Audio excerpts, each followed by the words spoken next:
Bonsoir. Ce soir, c'est mamie qui raconte. L'histoire de la princesse de Clave. La princesse de Clèves était une douce jeune fille qui passait ses journées à lire des romans, à faire de la tapisserie dans la solitude et le silence de sa haute tour. Ses parents n'avaient jamais eu à se plaindre d'elle. Pas la moindre bêtise, pas la moindre colère, pas un caprice, rien de rien. Une enfant modèle, d'une discrétion absolue. Quand elle jouait du clavecin, elle mettait la sourdine. Quand elle chantait, on eût dit un léger pialement de petit oiseau.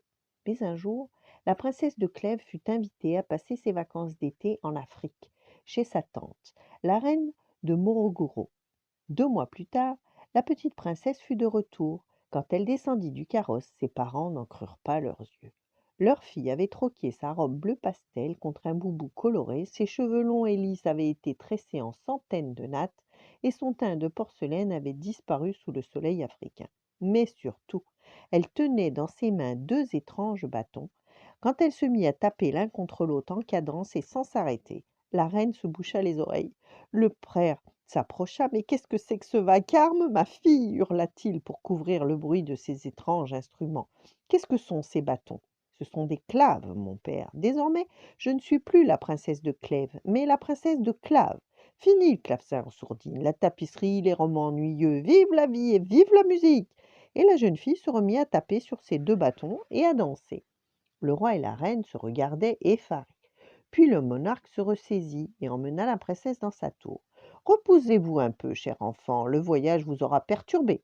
Demain, vous aurez retrouvé votre esprit et votre calme.» Mais le lendemain, la princesse descendit au petit déjeuner en jouant des claves et en dansant. «Bonjour papa, bonjour maman, j'ai bien réfléchi cette nuit.» Le roi et la reine poussèrent un soupir de soulagement. Elle allait enfin retrouver leur petite princesse si douce et si tranquille. Mais je souhaite organiser une grande fête au château avec des danseurs, des musiciens. Êtes-vous d'accord? La princesse dut retourner dans sa chambre immédiatement. Mais elle passa la journée à faire de la musique et à danser. Dans le château, sa joie commençait à être communicative. On chantait en cuisine, on riait en faisant reluire le plancher, on fredonnait pendant le repassage. «Le désordre gagne, cher ami», dit la reine.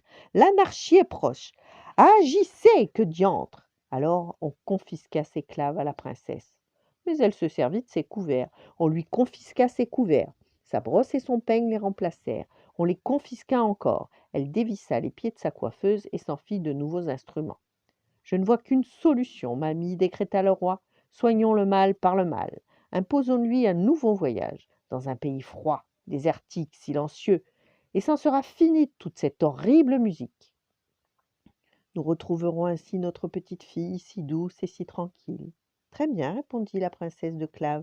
«Ce sera certainement l'occasion pour moi de découvrir de nouveaux horizons, de nouveaux instruments et de nouvelles danses.» Le roi et la reine rirent sous cape. Leur fille ne savait pas ce qui l'attendait là-haut, dans le grand nord. Mais quand la princesse de Clave revint 1 mois plus tard, ils ne rirent plus du tout. Elle avait déniché chez les Inuits un merveilleux instrument de musique. «C'est un kilote», annonça-t-elle fièrement en descendant de son carrosse, couverte de fourrure et de jupons colorés. «C'est un tambour en peau de caribou. On tape dessus et il produit des sons merveilleux.» La reine s'évanouit, le roi cassa son sceptre et la musique envahit de nouveau le château. Quand la musique est bonne, il faut la laisser jouer. Voilà, bonne nuit, faites de beaux rêves et à demain.